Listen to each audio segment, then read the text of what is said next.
மத்திய அரசு start up India திட்டத்திற்கு அளிக்கும் முக்கியத்துவத்தால் தூத்துக்குடியில் சிறிய வகை ராக்கெட் தயாரிக்கும் ஸ்டார்ட் அப் நிறுவனம் உருவாகியுள்ளது. இது பற்றிய ஒரு செய்தி தொகுப்பை தற்போது பார்க்கலாம்.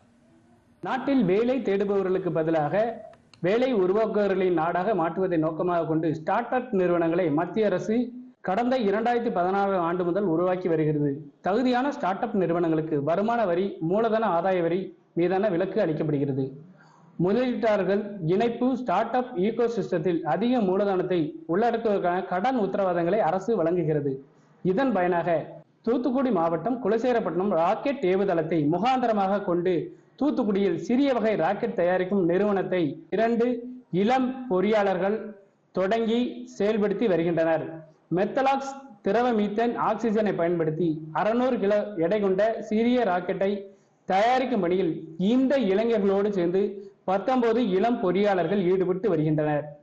வரும் 2026 ஆண்டு 2ஆம் பாதியில் முழு உந்து சக்தி மீத்தேன் ஆக்சிஜன் திரவங்களை பயன்படுத்தி ராக்கெட் என்ஜினை செலுத்துவதற்கான பணிகளில் இவர்கள் தீவிரமாக ஈடுபட்டு வருகின்றனர். இவர்களுடைய பணிகளுக்கிடையே இந்த விண்வெளி ஆராய்ச்சி ஸ்டார்ட் அப் நிறுவனத்தை விண்வெளி ஆராய்ச்சியில் ஈடுபட்டு வரும் இந்த ஸ்டார்ட் அப் நிறுவனத்தின் துணை நிறுவனர் நவீன் வேலாயுதம் கூறும்போது, நாங்கள் எங்களுடைய ஸ்டார்ட் அப் கம்பெனி முதல் ஸ்டார்ட் அப் கம்பெனி இந்தியால திரவ மீத்தேன் அண்ட் ஆக்சிஜனை யூஸ் பண்ணி ஒரு ராக்கெட்டை ப்ரொபல் பண்றோம். ஸோ எங்களோட ராக்கெட் வந்து ஒரு சிறிய ரக செயற்கைக்குள், ஒரு 600 கிலோ எடையுள்ள செயற்கைக்குள்ள ஆர்பிட்ஸுக்கு கொண்டு போற கெப்பாசிட்டியில உள்ள ஒரு ராக்கெட்டை தான் நாங்கள் வந்து தயாரிச்சுட்டு இருக்கிறோம். ஒரு 2 மாதங்களுக்கு முன்பாக எங்களோட சப்ஸ்கேல் என்ஜின் என்று சொல்லக்கூடிய அந்த சோதனை ஓட்டத்தை நாங்கள் சக்சஸ்ஃபுல்லா முடிச்சிருக்கோம். 2026 2ஆம் பகுதியில வந்து எங்களோட முழு ஊந்து சக்தி உள்ள அந்த liquid methane and oxygen use பண்ற அந்த ராக்கெட் என்ஜினை வந்து நாங்க வெற்றிகரமா சோதனை அடைகிறதுக்கு முழு முயற்சியோட போயிட்டு இருக்கோம். டிடி தமிழ் செய்திகளுக்காக தூத்துக்குடி மாவட்ட செய்தியாளர் ஏ லக்ஷ்மணன்.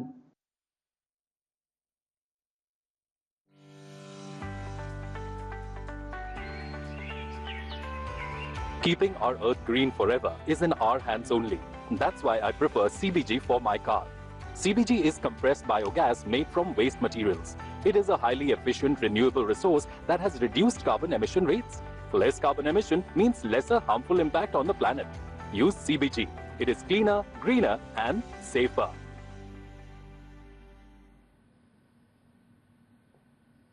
அமெரிக்காவின் தேசிய புலனாய்வு அமைப்பான FBI-யின் இயக்குநராக நியமிக்கப்பட்ட இந்திய வம்சாவளியைச் சேர்ந்த காஷ் பட்டேல் பதவியேற்றுக் கொண்டார். வாஷிங்டன் வெள்ளை மாளிகையில் நடைபெற்ற எளிய நிகழ்ச்சியில் பகவத்கீதையை வாசித்து உறுதிமொழி ஏற்று காஷ் பட்டேல் பதவியேற்றார்.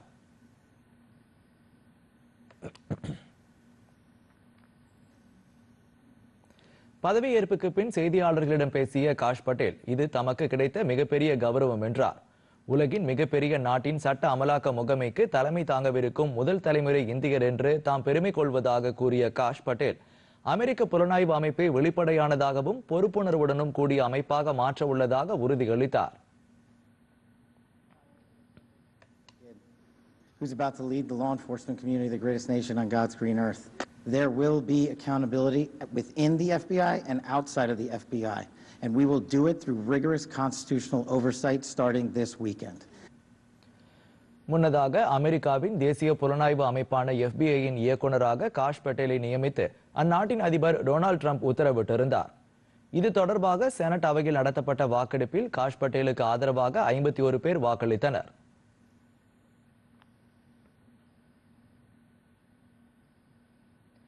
தாங்கள் முன்மொழிந்துள்ள கனிமவள ஒப்பந்தத்தை யுக்ரைன் ஏற்றுக்கொள்ளுமாறு அமெரிக்கா வலியுறுத்தியுள்ளது.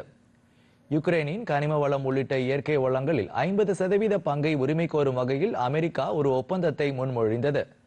ஜெர்மனியில் நடைபெற்ற முனிச் பாதுகாப்பு மாநாட்டில் அமெரிக்க கருவூலத்துறை செயலாளர் ஸ்காட் பெசன்ட் இந்த ஒப்பந்தத்தை முன்வைத்தார். இதற்கு எதிர்ப்பு தெரிவித்துள்ள யுக்ரைன் அதிபர் ஜெலன்ஸ்கி இந்த திட்டத்தை நிராகரித்து தனது நாட்டின் சொத்துக்களை விற்க முடியாது என்று கூறியுள்ளார். இருப்பினும் அமெரிக்கா அளித்து வரும் ஆதரவிற்கு நன்றி தெரிவித்த அவர், தனது நாட்டின் பாதுகாப்பு உத்தரவாதங்களை இந்த ஒப்பந்தம் உள்ளடக்கி இருந்தால் இது குறித்து விவாதிக்கலாம் என்றும் கூறியிருந்தார். இந்த சூழ்நிலையில் அமெரிக்க தேசிய பாதுகாப்பு ஆலோசகர் மைக் வால்ஸ் கனிம ஒப்பந்தம் தொடர்பாக தனது நிலைப்பாட்டை தளர்த்தி பேச்சுவார்த்தைகளை மீண்டும் தொடங்கும்படி யுக்ரைன் அதிபரை வலியுறுத்தியுள்ளார்.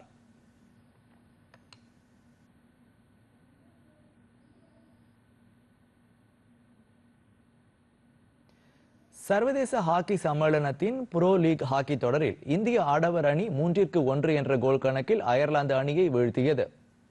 புவனேஸ்வர் கலிங்கா ஹாக்கி ஸ்டேடியத்தில் நேற்றிரவு நடைபெற்ற இந்த போட்டியில் இரு அணி வீரர்களும் சிறப்பாக விளையாடினர். ஆட்டம் துவங்கிய 8வது நிமிடத்தில் முதல் கோல் போட்டு அயர்லாந்து அணி வலுவான நிலையில் இருந்தது. பின்னர் சுதாரித்து ஆடிய இந்திய வீரர்கள் அடுத்தடுத்து 3 கோல்கள் போட்டனர். முடிவில் இந்திய ஆடவர் அணி 3-1 என்ற கோல் கணக்கில் வெற்றி பெற்றது. இவ்விரு அணிகளும் இன்று மீண்டும் மோதுகின்றன. இரவு 7:30 மணிக்கு இந்த போட்டி தொடங்குகிறது. 5 போட்டிகளில் விளையாடி 9 புள்ளிகளுடன் இந்திய ஆடவர் ஹாக்கி அணி தரவரிசையில் 5வது இடம் வகிக்கிறது. இத்துடன் செய்திகள் நிறைவடைந்தன. மீண்டும் செய்திகள் பிற்பகல் 1 மணிக்கு. வணக்கம்.